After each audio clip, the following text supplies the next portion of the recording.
We know that people who are physically attractive, though, are given the benefit of doubt by other people. They benefit from the positive halo effect.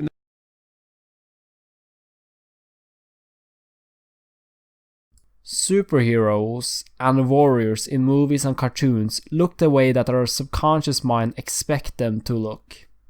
Take a look at this photo and look at the wimp. What do you expect him to be in a movie if it were a school scenario? Would you expect him to be the popular kid or the unpopular? It is this inconvenient truth that we judge people this way. A nice way to figure out how somebody subconsciously judge someone is to show them a picture of this guy, for example, and ask them, what do you think? Would it be the popular kid or the unpopular one? If they take offense in that, notice how you only proposed a question. If they took offense in your question, it means that they assume that you had an assumption that he was gonna be the unpopular kid. They took offense in that, but in reality you never said that. You only proposed the question, and their subconscious mind judged him that way, and they reflected that upon you. It is no secret that we judge people pretty quickly. And it is also no secret that our first impression is based on their looks.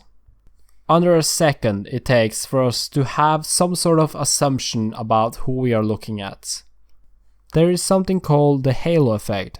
If you are attracted to someone, you tend to ignore the negative aspects about that person. Meanwhile, if you're not attracted to a person, you might highlight these negative aspects about the person. And that is the idea.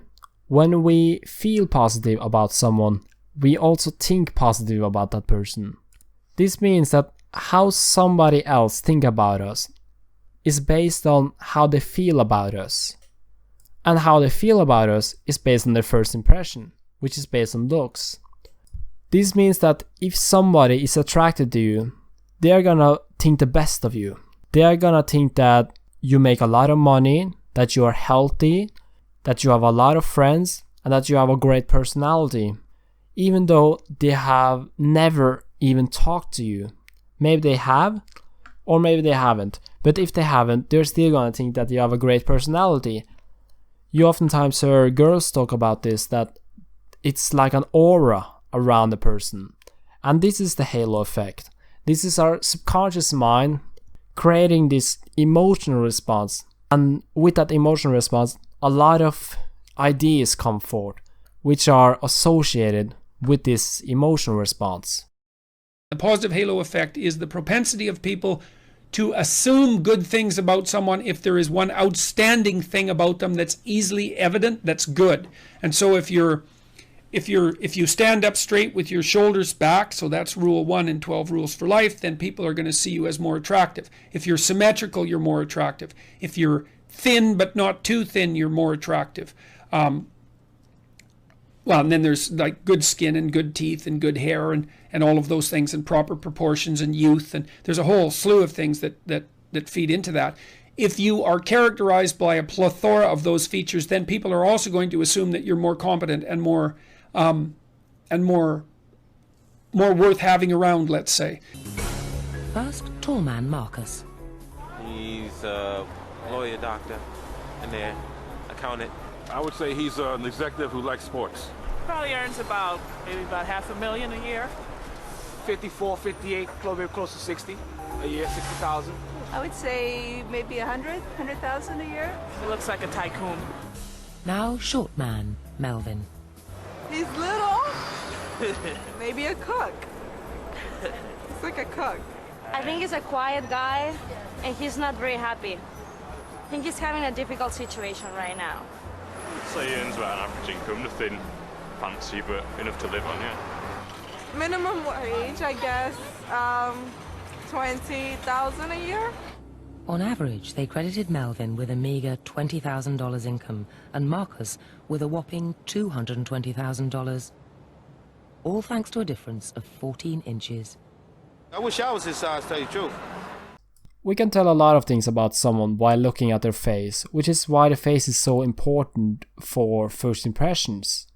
To a certain degree, we can tell how somebody feels. Not every time, of course, like with me, I might look sad and be happy, or I might be sad and look happy. We can also notice certain health symptoms by looking at someone's face, like if they got white spots, it could be a zinc deficiency. We can notice if they have lack of collagen in their skin. We can, by looking at their skin, see if they might have some stress-related symptoms like wrinkles. Or it could just be aging, of course. If they got bags under their eye, it could just be that they got lack of sleep or hormonal imbalance, the same with pimples.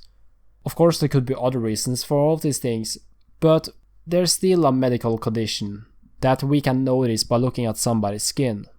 How long it takes for something to make or break you is an important factor when it comes to first impression and how attractive you are. Things like pimples and bags under your eyes, that can be rid of pretty quickly, so it's not something that's gonna make or break you unless the reasons for these things have gone on for a long time. Then there's the medium term stuff, such as body fat and muscle mass.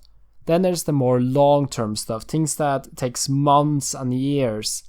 Things such as bone structure, the core which everything builds upon. In the book Strength and How to Obtain It by Eugene Sandow, written in 1897, he wrote that you are only as strong as your bones. As long as your bones cannot lift a certain weight, it doesn't matter if your muscle mass can, because the bone's gonna break. And this is the case for a lot of things, such as programming. It doesn't matter if the programming language allows for something, because if the computer doesn't allow it, then you can write whatever you want, but it's just not gonna function. I'm going to leave this with an example. So in the US, about 14% of the population is about 6 feet tall. Meanwhile, Fortune 500 CEOs, over 58% of them are above 6 feet tall. And this is just another example of companies playing on people's subconscious mind to gain their trust.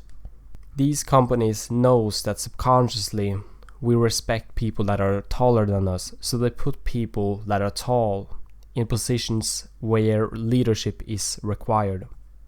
They also know that we tend to trust attractive people more. Therefore, they put attractive people in positions where you have to sell something. We could get mad and say, well, that's unfair, but that's not gonna change anything. Our best bet is to just find happiness in what we have, because there's always gonna be someone that either has less than us or more than us. And that's just the reality of it.